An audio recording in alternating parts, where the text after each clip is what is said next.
구독과 좋아요는 큰 힘이 됩니다.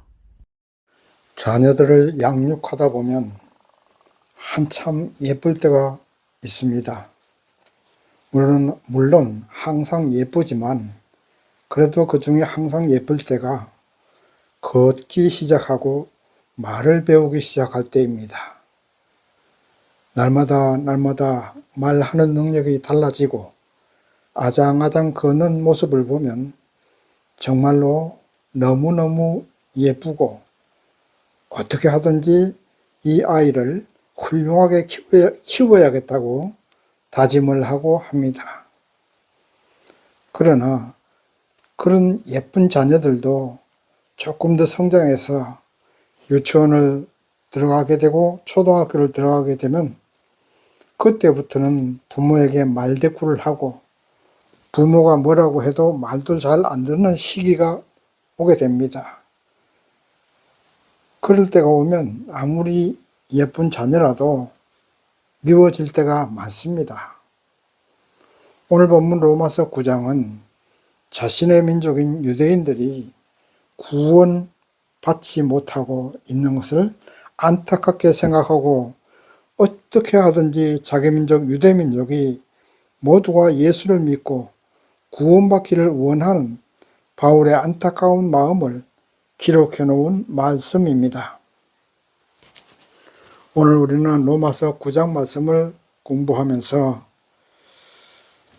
정말로 하나님께 사랑받고 하나님께 미움받는 사람이 되지 않기를 바랍니다. 오늘 먼저 우리가 공부해 볼 것은 이스라엘을 향한 바울의 사랑에 대해서 살펴보겠습니다. 오늘 본문 로마서 9장 3절 말씀 보십시다. 나의 형제 곧 골육의 친척을 위하여 내 자신이 저주를 받아 그리스도에게서 끊어질지라도 원하는 바로라. 아멘. 세상의 모든 만물들은 종족 보존의 본능이 있습니다. 그래서 동물이나 식물이나 어찌하든지 후손들을 퍼뜨리려 하고 잘 양육하고 싶어 합니다. 말 못하는 동물들도 자신의 새끼들을 살리려고 먹이를 주고 또 해코지 하는 짐승에게서 살리려고 합니다. 그러다가 어떤 위기가 닥치면 새끼들을 살리기 위해서 어미가 죽는 수도 있습니다. 사람은 더 그렇지요. 요즘은 옛날처럼 자녀를 많이 놓지 않기 때문에 한 명 아니면 두 명을 낳아서 그 자녀에게 모든 것을 쏟아붓습니다. 그 자녀를 잘 기르려고 새벽부터 밤까지 아빠는 일터에서 돈을 벌고 엄마는 지극정성으로 보살핍니다. 그러다가 어떤 위기가 닥치면 자녀를 살리고 부모가 죽는 수도 있습니다. 오늘 본문의 사도 바울이 그의 동족 이스라엘이 구원받을 수만 있다면 자신이 저주를 받고 그리스도에게서 끊어져 지옥에 가는 일이 있다 해도 그런 지옥길을 기쁨으로 받아들이겠다고 고백하고 있습니다. 바울이 전도여행을 다니는 곳마다 유대인들은 바울을 죽이려고 온갖 계략을 다 꾸미고 그래서 돌로 치고 채찍으로 때리고 옥에다 가두고 로마 법에 고발하고 마침내 바울은 그만 그들의 계략에 따라서 죽고 말았습니다. 그러나 바울은 그렇게 고난을 당해도 만약 자신의 동족 유대인들이 구원을 받을 수만 있다면 그것을 기쁨으로 감당하겠다는 것입니다. 예수께서 인류 구원을 위해서 십자가를 지신 것과 같은 그런 사랑의 마음인 것 같습니다. 예수님은 자신을 십자가에 못 박고 채찍으로 때리는 그 사람들을 구원받게 하기 위해서 그런 고난을 당하시고 십자가에 죽으셨습니다. 오늘 저나 여러분이나 예수님을 믿고 따르는 제자들 아닙니까? 그렇다면 바울과 같은 사랑, 예수님과 같은 사랑이 있어야 됩니다. 세상 사람들이 구원받을 수만 있다면 내 한 몸 부서지고 어스러져도 그 고난을 기쁨으로 감당하겠다는 그런 사랑이 있을 때 전도의 문이 열리게 되는 것입니다.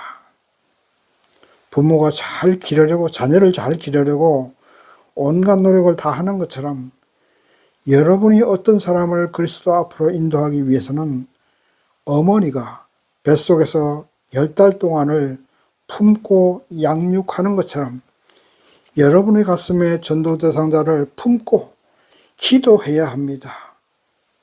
최소 하루에 30분 이상 기도하고, 또 기도에 그치는 것이 아니라 물심양면으로 보살피고 관심을 가지고 사랑을 베풀어야 됩니다. 여러분들의 자녀에게 그렇게 사랑을 베풀지 않습니까? 그렇게 관심을 가지지 않습니까? 바로 그거와 똑같은 것입니다. 기도하지 않고는 절대 전도의 문이 열리지 않습니다. 관심이 없고 사랑이 없이는 절대 전도의 문이 열리지 않습니다. 하나님의 일은 사랑의 마음을 품고 그 사랑에서 우러나오는 기도를 해야 풀리게 됩니다. 물론 세상 일처럼 전략도 있어야 되고 인간적인 재능도 있어야 하겠지만, 그 모든 전략과 인간적인 재능이 있다 해도 기도하지 않고는 어렵습니다. 그러나 평소 꾸준히 기도하는 사람은 설령 재능과 전략이 좀 부족하다 해도 예수 믿으라는 한마디 권고에 전도 대상자의 마음이 움직이게 됩니다. 왜 그렇습니까? 바로 성령님이 역사하시기 때문입니다. 바울처럼, 예수님처럼 이웃을 위해서, 동족을 위해서, 친척과 가족을 위해서 사랑의 마음에서 우러나오는 기도를 꾸준히 하게 되면 하나님의 능력, 성령의 능력이 여러분을 통해서 역사하시게 되는 것입니다. 기도를 꾸준히 하시면 그렇게 되는 것입니다. 그러나 기도하지 않고는 아무리 전도하려고 해도 잘 되지 않고, 아무리 세상 전략과 아무리 세상 재능을 가지고 하려고 해도 친분을 쌓아도 잘 되지 않습니다. 이웃을 사랑을 하십시오. 가족과 친척을 진정으로 사랑하십시오.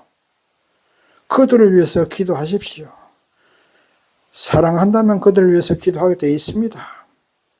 내가 기도 대상자를 위해서 죽어도 좋겠다는 그러한 각오로 사랑하고 영혼 구원을 위해서 기도하시면 성령께서 틀림없이 역사하십니다.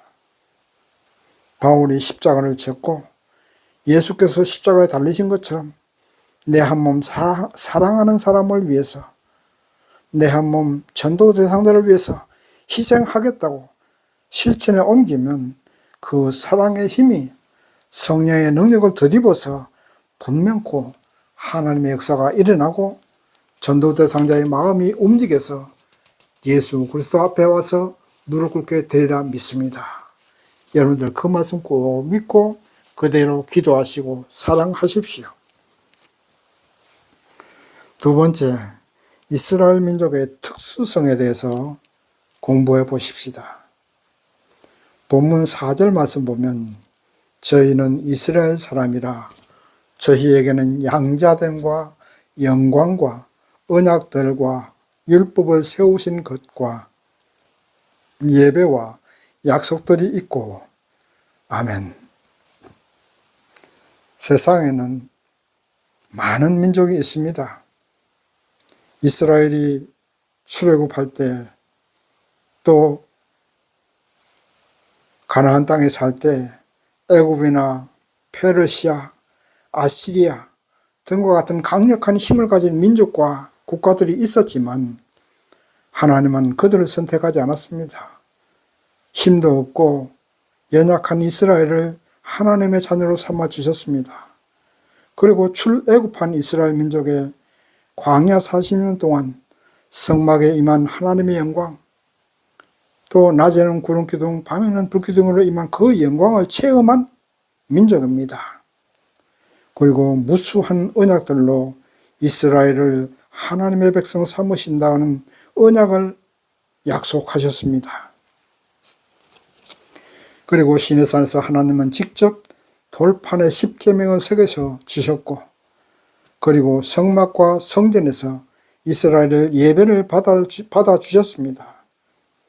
그리고 또한 구약성경에 약속된 메시아를 보내사 구원해 주시겠다고 약속을 받은 이스라엘 민족이고, 메시아로 오신 예수 그리스도도 유대인입니다.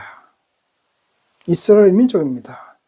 이러한 특권을 가진 이스라엘 민족입니다. 그러나 이렇게 하나님께 큰 은혜를 받은 이스라엘이지만 그것이 곧 구원을 해 주시다는 것을 의미하지는 않았습니다.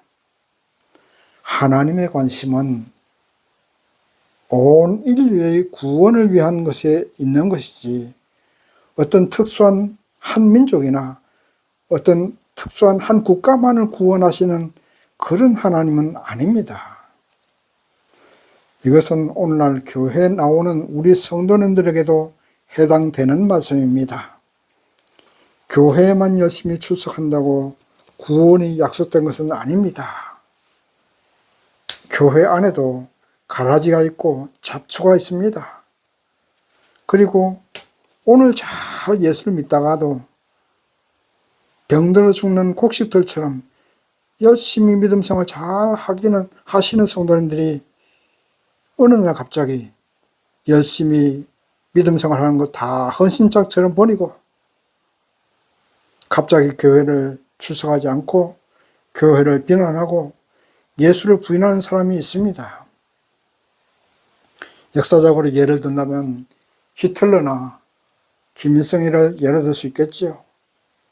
히틀러는 그야말로 독실한 믿음의 성도였습니다.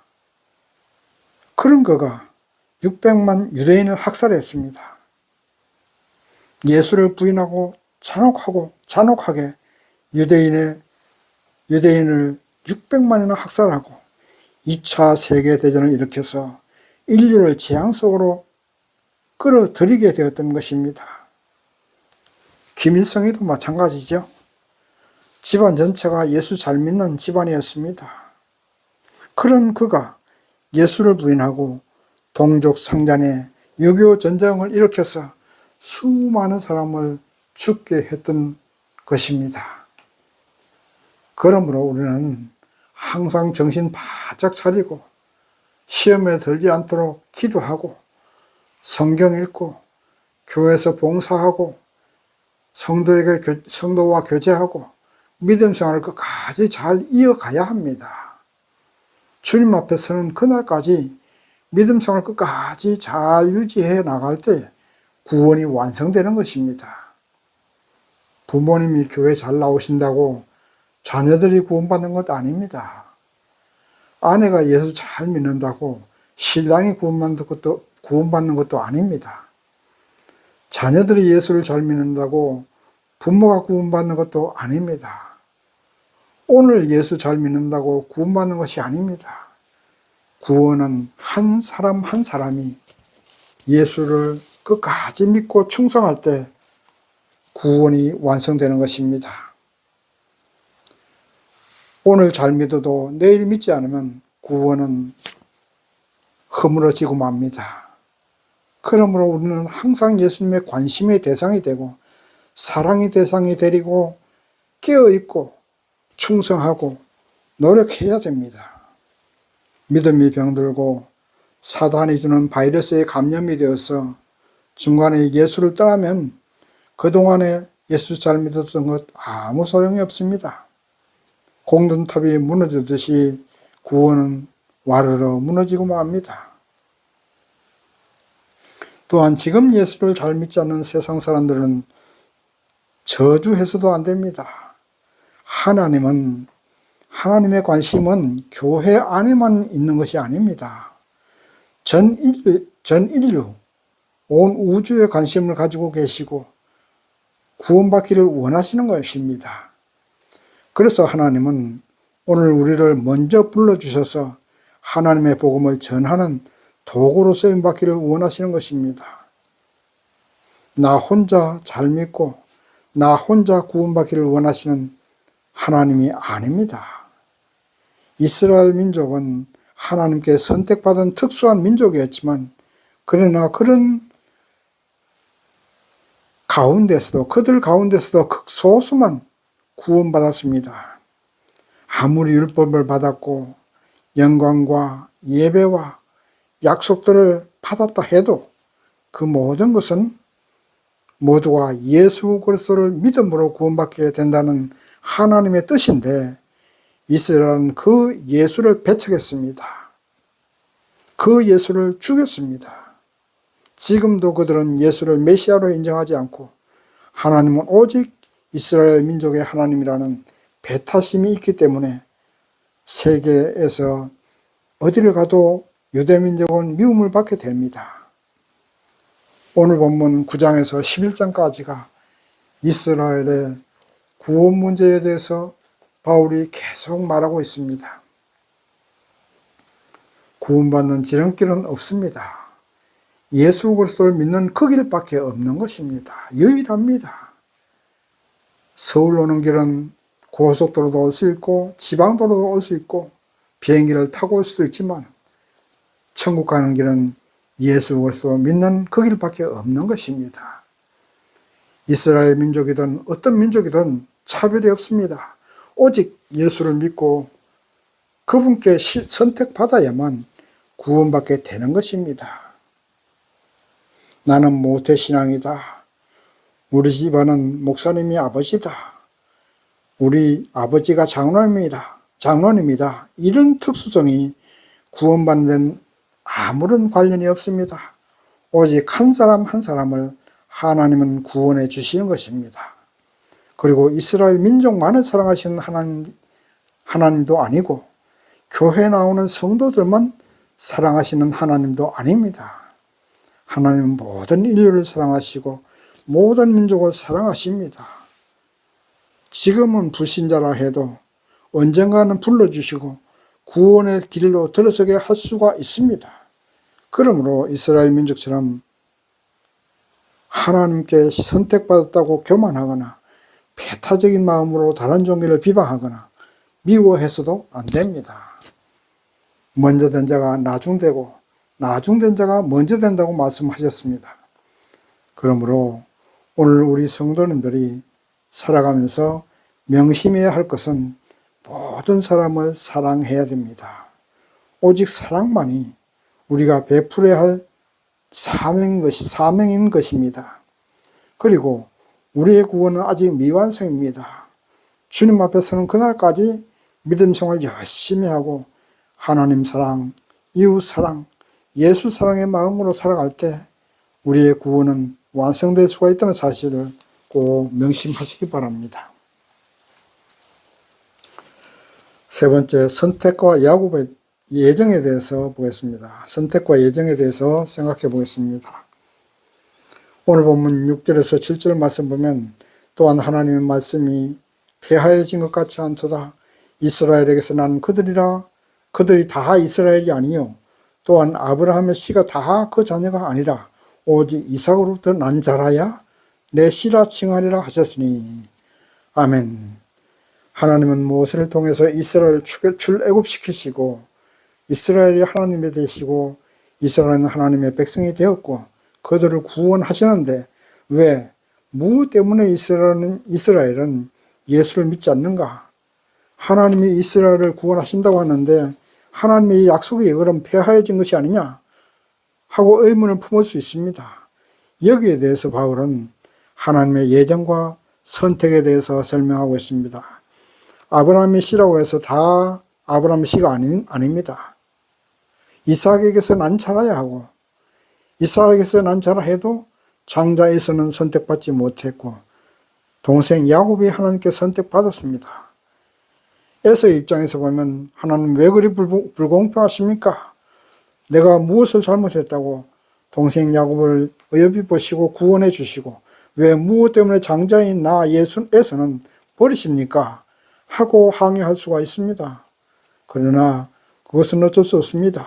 할 말 없습니다. 하나님은 창조자시고 우리는 피조물입니다. 토기장이가 어떤 것은 귀하고 가치 있는 것으로 만들고 또 어떤 것은 가치 없는 막 사용하는 그릇으로 만들 수가 있는 것 아닙니까? 그렇다고 토기장이가 막 쓰는 그릇이라고 미워하지는 않습니다. 다만 그렇게 만들기로 선택한 것이고 예정한 것입니다. 본문 13절 말씀 보면 에서는 미워하셨다. 그리고 야곱은 사랑하셨다고 했는데 여기서 사용된 미움이라는 의미는 예수님께서 예수님의 제자가 되기 위해서는 가족과 자신의 생명까지 미워해야 된다는 그 미움과 같은 의미입니다. 가족을 미워하라는 의미가 아니라 가족이냐 예수냐 선택해야 할 때, 그리고 너의 생명이냐 예수를 믿는 믿음이냐 선택해야 될 때 생명을 포기하고 믿음을 선택해야 한다는 그런 의미의 선택을 말하는 미움입니다. 그러므로 하나님이 에서를 미워했다는 것이 아니라 야곱을 선택했다는 말씀입니다. 하나님은 창조자시고 우리는 피조물이니 하나님께서 그런 선택의 자유는 있지 않겠습니까? 하나님은 긍휼히 여길 자를 긍휼히 여기시고 불쌍히 여길 자를 불쌍히 여기시는 것입니다. 이스라엘 민족이 금송아지를 섬긴 사건이 있었습니다. 모세가 시내산에서 십계명을 받아서 들고 내려올 때 이스라엘 백성들은 모세를 기다리다 지쳐서 금송아지를 만들어 놓고 그것을 숭배했던 사건이 있었습니다. 하나님은 그런 이스라엘을 완전히 쓸어버리려 했지만 모세의 기도를 통해서 용서하신 사건이 있었습니다. 이렇게 하나님은 긍휼히 여기시는 하나님이십니다. 그러므로 우리는 하나님의 주권을 가지고 하나님을 너무 불공평하다고 반항하거나 원망하지 말고 하나님께 긍휼히 여기시고 불쌍히 여기심을 받는, 그리고 용서함을 받는 그런 우리가 되기 위해서 간구하고 기도해야 됩니다. 그렇게 기도하고 하나님의 긍휼을 간구해도 응답이 없을 때가 있습니다. 하나님께서 애굽의 바로왕을 세워두지 않았습니까? 모세가 10가지 재앙을 당할 동안에 9가지 재앙을 당할 동안에 하나님은 바로를 그냥 놓아두셨습니다. 그것이 하나님의 예정입니다. 그렇게 하심으로써 하나님의 능력을 나타내기 위함이고 하나님의 위대하심을 나타내기 위함이었습니다. 하나님은 바로 이렇게 진노의 그릇과 진노의 그릇으로 바로를 예정하신 것처럼 긍휼의 그릇도 예정하신 것입니다. 결국 신약으로 넘어와서 이스라엘 민족만이 하나님의 자녀가 아니라 오직 예수 그리스도를 믿고 그분께서 선택받는 사람들이 참 이스라엘 민족이고 참으로 구원받는 이스라엘 민족이라는 말씀입니다. 야곱을 선택하신 것처럼 바로를 진노의 그릇으로 예정하신 것처럼 하나님은 온 인류를 구원하시고자 진노의 그릇도 선택하시고 예정하셨습니다. 그러므로 오늘날 우리 성도님들은 진실한 믿음으로 신앙 고백을 하고 하나님의 구원의 선택을 받고 긍휼의 그릇으로 선택받고 사랑의 그릇으로 선택받고 참 이스라엘 민족으로 선택받아 구원의 문으로 들어가는 그러한 축복을 받아야 됩니다. 이제 말씀을 정리합니다. 우리가 예수님의 자녀라면 교회만 나온다고 되는 것이 아닙니다. 입술로 주여 한다고 되는 것이 아닙니다. 주의 말씀과 주의 뜻대로 사랑을 실천해야 됩니다. 바울이 이스라엘 민족을 사랑한 것처럼 예수님이 십자가를 지신 것처럼 우리 한 몸 희생 제물로 하나님께 드려야 됩니다. 사랑하십시오. 하나님을 사랑하고 예수를 사랑하십시오. 하나님은 하늘에도 계시지만 우리가 만나는 모든 사람이 하나님이요 예수님이라 생각하십시오. 그들을 사랑하고 그들을 위해서 십자가 제물이 될 때에 하나님은 우리를 긍휼히 여기시고 사랑의 그릇, 은혜의 그릇으로 사용하여 주실 줄 믿습니다.